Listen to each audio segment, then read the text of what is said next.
lovelies, and welcome back to yet another edition of the Ages of Chaos. Once again, going through the Legion-specific army lists in Codex Chaos Space Marines 9.0, because it's actually worth doing now.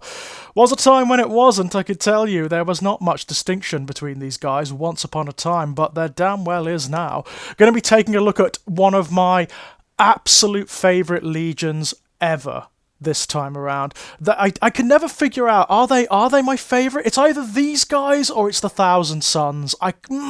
They're so close together. I think they may be on an equal tier for very different reasons. Today we're going to be looking at Slaanesh's own chosen champions, the ironically named Emperor's Children, which is, by the way, according to some of the latest background, the reason why they maintained that name and why they didn't change it when they fell to Slaanesh, because it's kind of ironic, right? It's the Emperor's children come back to pay him back for his sins, right? It's so cool. The Emperor's Children are a really interesting legion. They are one of the oldest Chaos Space Marine legions in the background. Like all of the cult legions, the ones dedicated to each one of the Chaos powers, they have been around since the very beginning of the Chaos Space Marines, way back in the 1980s when the Realms of Chaos books were published. And these guys, alongside the World Eaters, were one of the 3 Chaos Space Marine legions fully detailed and given army lists in the original Slaves to Darkness book. There were these guys, the World Eaters, and interestingly, a proto version of the Black Legion. Now, the World Eaters, interestingly, their background hasn't changed very much at all. In fact, all that's happened with the World Eaters is that it's been expanded upon massively since those times, but the core of it has remained the same. The Emperor's Children are one of the legions whose background has altered the most since its original inception. It remained consistent for a very long time, and then when the Horus Heresy books came out, it changed dramatically. Like, for example, in the original background, the Emperor's Children were not one of the first legions to side with Horus in the Heresy, alongside the World Eaters, the Death Guard, and so on and so forth. The Emperor's Children were actually loyalists right up until, like, the middle point of the Heresy. They were sent, in the original background, the Emperor's Children were one of the backup legions that were sent alongside the Raven Guard, the Iron Hands, and so on and so forth, to bring Horus to task at Istvan III. So, and of course they ended up being corrupted during a parley with Horus. Now that it no longer applies. That is not true anymore. Since the publication of Horus Rising and False Gods, that's no longer true. In the current background, the Emperor's Children were one of the very first to side with Horus, because Fulgrim, the Legion's Primarch, respects Horus more. That's the truth of the matter. And also, the path of his damnation is somewhat longer than most. So, at the very, very beginning, the Emperor's Children were almost destroyed. Their genetic samples that were used to create new Space Marines, this was even before Fulgrim was found, by the way, was corrupting. It used to turn those implanted with it cancerous. They used to just die a horrible, horrible, malingering death. So it was an age before the Emperor's Children actually operated as a coherent legion. Fulgrim himself, he was catapulted to a world called Chemos, and Chemos was basically a wasteland. It was a world where industry had destroyed the ecosystem, and the very few pockets of human civilizations, all they could do was eke out an utterly miserable existence from what they could scrape from the poison landscapes and water supplies. Of course, Fulgrim, being Fulgrim, he taught the people of Chemos not only how to repair their world and to make it a much more civilized place, he also brought back to Chemos abstract pleasures and markers of civilization such as art and culture, music, and so on and so forth. So by the time the Emperor arrived at Chemos, he found, alongside the likes of, say, Monarchia on Colchis, and maybe Titska on Prospero, one of the most advanced civilizations in outside the Imperium at that point. But Fulgrim was obviously the ruler of that civilization. He was apparently named after a water spirit of that world, which was probably, quite frankly, a water god of that world, which was almost certainly an aspect of Slaanesh. So his devolution lasted for a very long time. And what characterized Fulgrim was his obsession with perfection. In all things, he did not see the point in doing anything unless it was a work of the most absolute passion and inspiration. And that went for art, it went for making music, it went for conversation and debate and intellectual pursuits, and it also went for warfare. So when he rejoined his legion, he brought those qualities to the Emperor's children. As a result, they were one of the more notably human legions when they were conducting the Great Crusade. Unlike many of the Space Marines, like many of the Space Marine legions, he cultivated in them a certain humanity. He wanted them to be more than just warriors. He wanted them to be artisans and to be politicians and to be musicians and composers. What he foresaw was he looked far, far forward to when the Great Crusade was over, and the Space Marines would have to be put to other work, as would the Primarchs. If things had gone differently, he could have been a very different entity. He could have been one of those Primarchs and could have lorded over one of those legions that would have had a prime place in the final Imperium. Legions like the Night Lords, the Space Wolves, the World Eaters would have probably needed getting rid of in the same way as the Storm Warriors were, the Proto-Space Marines that the Emperor used to conquer Earth before he created the original Space Marines. But the Emperor's children had a place. Unfortunately, their corruption started quite early on. I mean, most people say it's when the Emperor's children fought on a world called Leyran, and Leyran was the homeworld of a very conspicuously Slaaneshi breed of aliens. If you listen to what they look like, you're like, yeah, those are Slaanesh creatures. They are basically serpent-like humanoids with 4 arms, and they fought with these modified forms of sonic weaponry. Like their bodies and their voices and their mouths and their throats were altered so that they produced concussive sonic force. They were a Slaaneshi alien race, and Fulgrim and the Emperor's children conquered their world and wiped them out. In doing so, Fulgrim also claimed a weapon from the heart of the Leyran society, which was a blade, the Leyran blade, which he then resculpted into his own sword. Unfortunately, obviously, that sword was possessed by a Slaaneshi demon, and from that moment on, things went terribly wrong. However, that is kind of an incidence, to be perfectly honest. Fulgrim would have fallen, but anyway, whether he picked up the sword or not. The reason being, Fulgrim was a narcissist. He was a complete narcissist. He'd taken the notion of perfection in all things and perverted it, turned it into a matter of ego. So when he claimed the Leyran blade, of course the demon inside already had a foothold. It already got a foothold in his psyche, and it not only managed to pervert him and turn him and his legion slowly and insidiously towards Slaanesh, towards the very end, when Fulgrim confronted Ferrus Manus in the ruins of Istvan IV, I believe it was, he couldn't bring himself to kill Ferrus, because him and Ferrus had a long-standing fraternity, long before the heresy. They were the best of brothers and the best of friends. So the demon took over and killed Ferrus in his stead. And in a reference to Oscar Wilde, the picture of Dorian Gray, Fulgrim's soul was cast into a painting of himself that was ensconced in one of the Emperor's children's flagships. And for a little while, it wasn't Fulgrim who led the Emperor's children, it was this demon in Fulgrim's skin.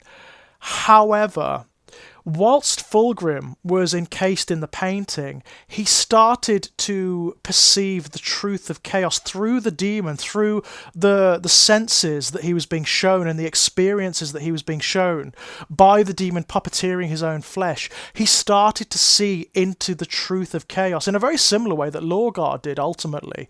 And he found Slaanesh there. He found in Slaanesh the utter perfection, the very manifestation of perfection in all things that he considered to be sacred. And so he actually, by his own admission and volition, threw his lot in with Slaanesh and eventually found his way out of the painting, reclaimed his flesh, consigned the demon to it, and then it really began. Then he started to lead his own legion in the utter truth of Slaanesh, and from there they were doomed. They were absolutely doomed. They became what they are now. They became slaves to pleasure. Their bodies were warped and transformed to better accommodate their own desires, their own carnal desires. They began to make art from like living subjects, and they started to see art and inspiration in the infliction of pain and the suffering of pain as well. After a while, all sensation became welcome to them as just another consummation of experience. So they welcomed all things. The apothecaries of the Legion, led by Fabius Bile, started to alter their brothers so that their bodies were transformed and reworked so that they could better experience new sensations, so that they could wield like multiple different types of weapons. And also in that process, the first Noise Marines were born. Fabius actually took organs from the Leyran aliens and cultivated them so that they developed inside of a Space Marine. And so the very first Noise Marines were born from that. So the cult of the Noise Marines were born from that. From there on, they went on to basically lead a merry dance across the universe until Fulgrim eventually ascended to the level of Demon Primarch. He was actually, I believe, the very first to ascend to the status of Demon Primarch, the very first. And it was in that state that he led his legion against Terra. They didn't actually take part in much of the fighting on the walls. They actually retreated at one point, and they fell on the civilian population of Terra, and the things that were done to those civilians are not... I mean, the background glosses over it because they could not describe how awful it would have been. And since then, the Legion, after retreating to the Eye of Terror, after an encounter with the World Eaters on a planet called Scalathrax, where both legions were absolutely shattered into various different warbands, since then, they've been enjoying themselves largely. When they retreated to the Eye of Terror, the Emperor's Children were actually one of the most powerful traitor legions for a long, long time. They preyed upon the slaves and scribes of the other legions for material for their debauched orgies and chemical pleasures and whatnot. And for a while, they were preeminent in the Eye of Terror. They were very, very powerful indeed. However, two things happened to them. One was Abaddon the Despoiler. Abaddon shattered their principal fortress by having his pet Psyker, Iskander Kane, throw a warship at it from space psychically. You've got to read Aaron Dembski-Bowden's Talon of Horus to get the full picture on that one. And eventually, at Scalathrax, the entire Legion was just shattered. Since then, they haven't been a coherent force. They've actually been various warbands of various different sizes, all led by old sergeants, new champions. Some of them are even led by what were originally human champions that have been elevated in Slaanesh's purview. Fulgrim himself still exists as a Demon Primarch and is still enjoying himself very, very much by all accounts. They are one of the nastiest forces to face in the 40k universe, because it's not just a case of being killed. They will kill you in a very artistic and unpleasant, sadistic fashion. That is, if they don't cripple you first and then take you back with them to be the subject of one of their artistic displays, or their even more icky, unpleasant orgies and whatnot. You don't want to be taken by these guys, believe me. Or maybe you do. I don't know. It depends on your proclivities, I suppose. I love the Emperor's Children. There's a lot of Clive Barkerian background in them, just like there is in the Homunculi and the Drukhari. There's a lot of overlap there, by the way, to the point whereby their principal playable character, Lucius the Eternal, looks like a Cenobite. He's even got like the grid work across his face like Pinhead does in the Hellraiser films. Lucius the Eternal, by the way, he is a swordsman and a champion from the Emperor's Children, whose obsession was in his own martial prowess, his own martial perfection. And his whole shtick is that Slaanesh loves him so much that he can't die. If anyone kills him, and takes even a moment of satisfaction in it, then they eventually start to transform into Fulgrim, into Lucius rather, and so he can't be killed. He stalks as like an arrogant killer across the universe, matching blades with whoever takes his fancy, and it doesn't matter to him if he lives or dies, because he's gonna be back very soon anyway. He's a fantastic character. He's never been that great in the game, Lucius the Eternal, until now. He's always been second fiddle to things you could take like, like Demon Princes or certain builds of Chaos Lord. Now he's awesome. He's absolutely brilliant. He's a character assassin. The way he works now is you point him at an enemy character that you want dead, and he will kill it in one-on-one combat. He's quite incredible in that regard. As for the Emperor's Children themselves, I mean, this is technically, because they are going to have their own codex eventually, that's been mooted at this point. However, it's a long way off. We've got the World Eaters coming first. If the Emperor's Children are coming, I imagine it's going to be late next year, maybe into 10th ed even. But they are apparently coming at some point, which means that Fulgrim is... I'm not going to say Fulgrim is coming because, given the context and whatnot, but he probably is. It's probably accurate. Anyway, the Emperor's Children, the way they work, their Legion trait, Flawless Perfection, is really good. Inured to ordinary sensations by several lifetimes of indulgence, the Emperor's Children find stimulation only in excess, be it brutally shocking acts of violence or gratuitous displays of martial prowess. First part, each time a model with this trait makes an attack, you can ignore any or all hit roll, weapon skill, and ballistic skill modifiers. That is brilliant. There's so much that modifies your hit rolls, weapon skills, ballistic skill, and so on in this game. Stratagem, special abilities, aura abilities, terrain even. The Emperor's Children ignore all of that. That is fantastic. If that were their only Legion trait, they would be fantastic. That is quite incredible. It means they're just solid. It means that they will always do what you assign them to do. It's quite incredible, that one, actually. Second part, on top of that, each time a model with this trait makes an attack on an unmodified wound roll of 6, improve the armor penetration characteristic of that attack by 1. Really good. Really, really good. It means that with enough attacks, and there's a lot in this codex that can do multiple attacks, you are going to be taking down most foes. Massed attacks are really good for the Emperor's Children. It's situational, but it's very, very, very good and very characterful. Like all of the Legions, they have their own secondary objective, which is very poetically entitled Adorn the Canvas Eclectic. Brilliant. Since their foundation, the Emperor's Children have sought to master every art of warfare, for each new war zone is treated as a gruesome canvas, one to be adorned with the most varied expressions of the Legion's innate superiority. If you select this objective, score 1 victory point at the end of each battle round for each of the following that apply. You control more objective markers than your opponent. More enemy units were destroyed by range attacks made by Emperor's Children units from your army this battle round than vice versa. More enemy units were destroyed by melee attacks made by Emperor's Children units from your army this battle round than vice versa. Or more enemy character units were destroyed by attacks made by Emperor's Children character units from your army this battle round than vice versa. If all 4 of the above apply at the end of a battle round, score 1 additional victory point at the end of the battle round for a maximum of 5 victory points per battle round. It's actually really good and very, very doable, both in part and completely.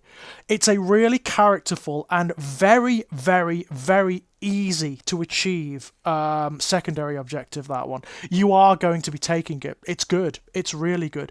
Their warlord traits, because they're because they're largely egotists, you know, they're all about the primacy of the individual. Their warlord traits largely enhance the bearer rather than being like aura based, but some of them are. Number one, stimulated by pain. This is the Cenobitic one. The warlords of the Emperor's Children thrive on pain. The more grievous their injuries, the deadlier they become. Each time this warlord loses a wound, add 1 to its attacks characteristic to a maximum of +3. Each time this warlord regains a lost wound, subtract 1 from its attacks characteristic. When this warlord is destroyed, if it is within engagement range of any enemy unit and it has not already fought this phase, do not remove it from play. It can, after the attacking model's unit has finished making its attacks, be selected to fight. After that fight has been resolved, this warlord is then removed from play. It basically means that the first half is good, situational but good. It basically means that your warlord gets more powerful the more they get wounded. But the second part means that under certain circumstances your opponent's going to be really reluctant to fight them in melee because they can still fight even if they're destroyed. It's actually pretty good. Number 2, Intoxicating Musk Aura. A sickly sweet aroma emanates from this warlord, both delightful and disgusting at once. Very Slaaneshi. A perfumed assault on the senses intoxicates those in its vicinity. While an enemy unit is within 3 inches of this warlord, each time a model in that unit makes a melee attack, subtract 1 from the attacker's hit roll. It's good. It's defensive. Very good on something like a Demon Prince. It would just make it that much more difficult to kill. Or on a Lord Discordant. Very good. 3, Unbound Arrogance. Very Emperor's Children.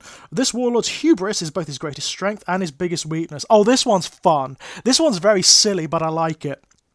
Each time this warlord is selected to fight, you and your opponent secretly choose a number from 1 to 3 on a dice 6.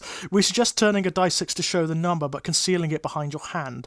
Then reveal your choices simultaneously. If the chosen numbers differ, then until that fight is resolved, add the number you choose to the attacks characteristic of this warlord.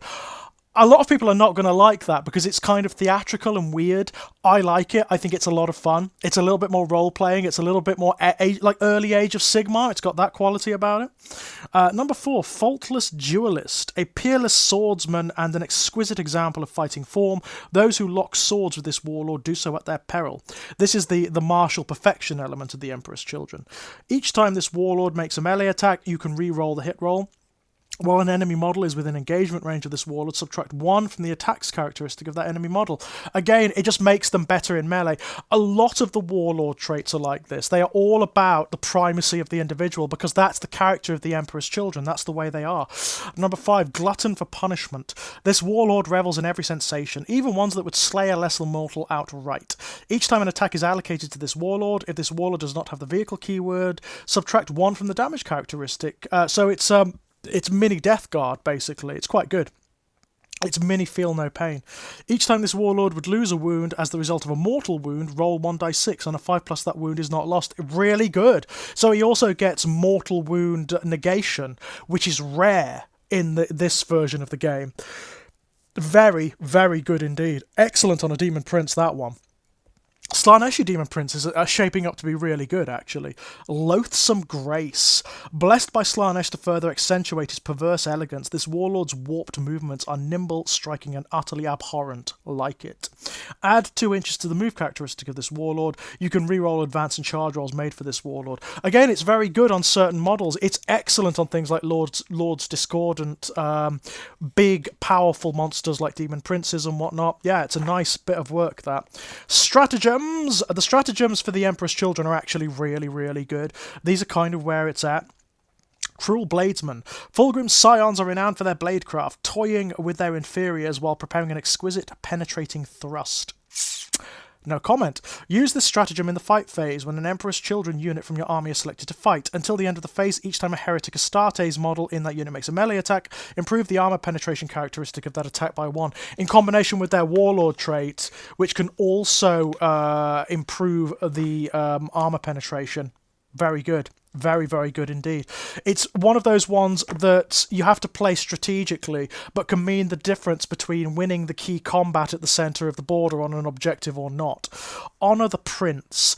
Warriors who venerate Slaanesh through the most graceful fighting forms are rewarded in their endeavors. Use this stratagem in your movement phase or your charge phase after selecting an Emperor's Children core or Emperor's Children Demonkin unit to advance or declare a charge. If used in your movement phase, do not make an advance roll for that unit. Instead, until the end of the phase, just add 6 inches to the move characteristic of models in that unit.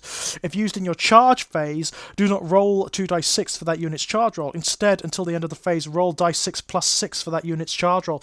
It's really good, that one. It's really, really good. It's a way of maneuvering your unit so that they are in the perfect place to commit the perfect charge. That's what that is about. And that's what you're going to want to do with the Emperor's Children. Makes a lot of sense. It's very, very good.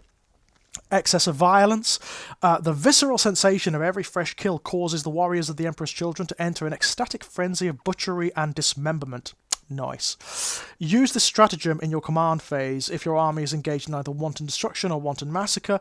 Select one Emperor's Children infantry unit from your army. Until the start of your next command phase, that unit is considered to be engaged in wanton slaughter instead. So it basically means that your Emperor's Children are going to be whacking out more attacks in the early stages of the game, because the Emperor's Children are quite fast, so they're probably going to close with the enemy quite quickly, and certainly charge the enemy quite quickly. So that's quite good. It's not bad at all.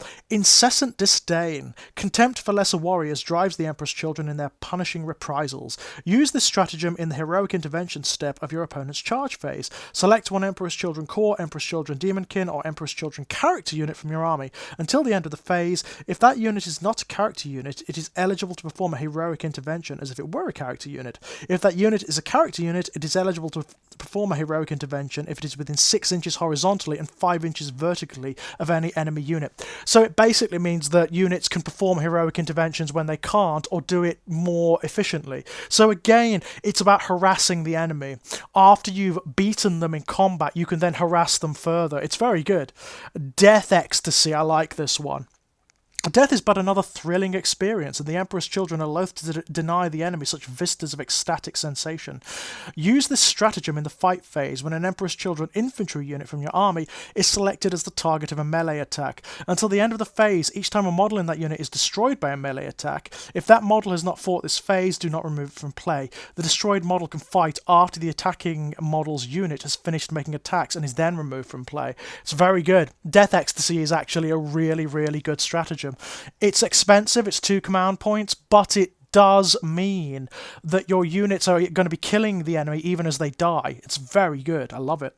Soporific Gaze. Soporific, that's a lovely word, isn't it? And one that the writers at Games Workshop are very fond of with regard to Slaanesh. Lulled by the champion's weaving swordsmanship and hypnotic aura, the foe falter and a momentary weakness seals their doom. Use this stratagem at the start of the fight phase. Select one Emperor's Children character model from your army, then select one enemy unit within 3 inches of it. The enemy unit is not eligible to fight this phase until after all eligible units from your army have done so. Can be phenomenally useful. If there's a particular enemy unit that you're thinking that's within engagement range and you're thinking, oh, I don't want them fighting, use this and you could probably kill them before they fight. It's really good. This is very characteristic of the Emperor's Children. Combat elixirs. Concoctions of hideous euphoria empower the minds of the Legion's cyberitic warriors. Use this stratagem when an Emperor's Children core or Emperor's Children character unit from your army is selected to fight. Until the end of the phase, add 1 to the strength characteristic of models in that unit and improve the weapon skill characteristic of models in that unit by 1.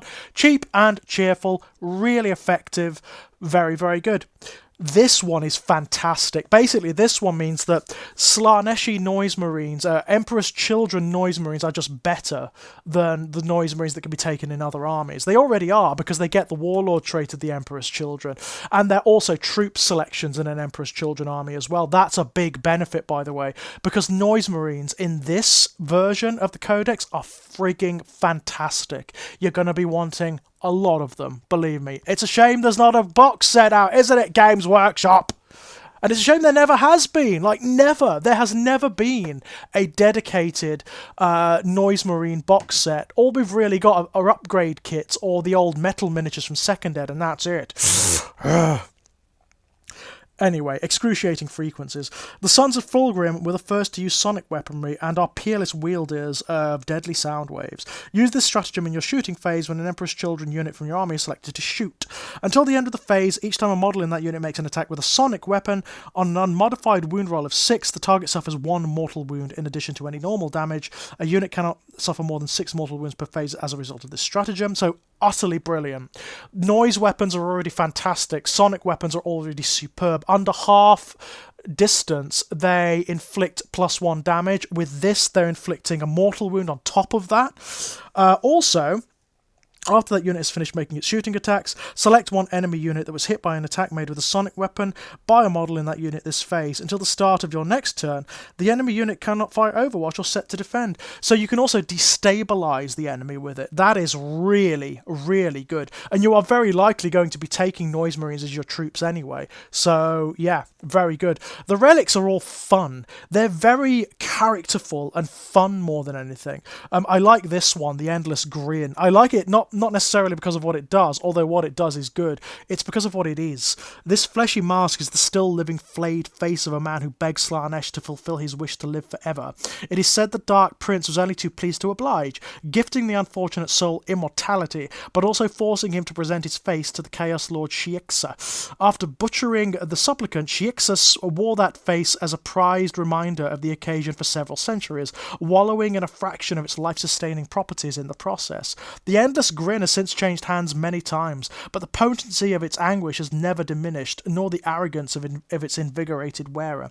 So basically, it's protection. Each time the bearer would lose a wound, roll 1d6. On a 6, that wound is not lost, so it's a shrug. That's really good.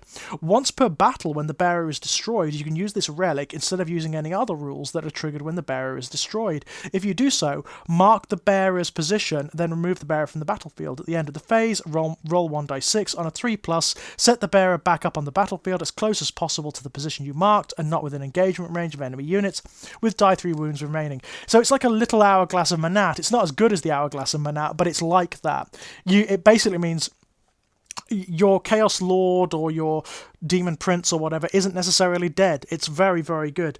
What else have we got? There's some lovely ones here, I've got to say. They're nasty as hell. I like this one. This one is really fantastic. This is a reference to Graham McNeil's fantastic book in the Horus Heresy series, Fulgrim, which explores the descent of the Emperor's Children into Slaanesh worship. The Remnant of Maraviglia, a rare recording of the Grand Symphony played for the Emperor's Children at the onset of the Horus Heresy, and where the first Noise Marines took to the stage, by the way. This composition's original performance saw the final descent of the Legion into darkness. When transmitted through Voxcasters purpose-built into the Zealous Bearer's armour, mere seconds of this perverted symphony are enough to drive the servants of Slaanesh into a furor of excess. Emperor's Children Priest model only. Once per battle, at the end of your command phase, the bearer can use this relic. If it does so, until the start of your next command phase, the bearer has the following ability. Remnant of the Maraviglia. While a friendly Emperor's Children core or Emperor's Children character unit is within 6 inches of the bearer, add 1 to the attacks characteristic of models in that unit. It's situational, but played correctly, it will mean the difference between winning one of those key combats and not. It just makes Emperor's Children armies that much more killy. And that's the thing with the Emperor's Children. They are a killy army. They're very direct. They're not like, say, the Alpha Legion, which are all about subtlety. With the Emperor's Children, you want to be shifting the enemy off of objectives by just eliminating them. The amount of attacks you can put out, the amount of nasty attacks with special rules that cause mortal wounds and whatnot, you are looking to whittle the enemy down as much as possible. And they are very, very good at it. Considering that it's not a full codex, that they are the only cult legion represented in the book, it's very, very good. I think you're going to be seeing a lot of Emperor's Children armies because they're excellent. Given that they take Noise Marines as troops, their Noise Marines are better than everyone else's. They've got a great Legion trait. Their stratagems are good. Their Warlord traits are good. Their relics are good. They're quite good across the board, actually. I would say, on balance, within this codex, alongside the Black Legion, they're probably one of the most balanced of the lot. And that makes me very happy because it makes me inspired to go and start an Emperor's Children army of my own. Or rather, dig out my old Emperor's Lost Children army and modify it a little bit and add to it. Oh dear, I need to finish my Thousand Sons first, but I need to do that too. Well, my loves, we're nearly done. When we come back, we will be doing the Red Corsairs, and maybe we'll take a look at the World Eaters as well, because they've had their little Index Hereticus get you by army list in White Dwarf, and that also functions with this codex, so we'll have a look at that too. Until next time, my loves, bye!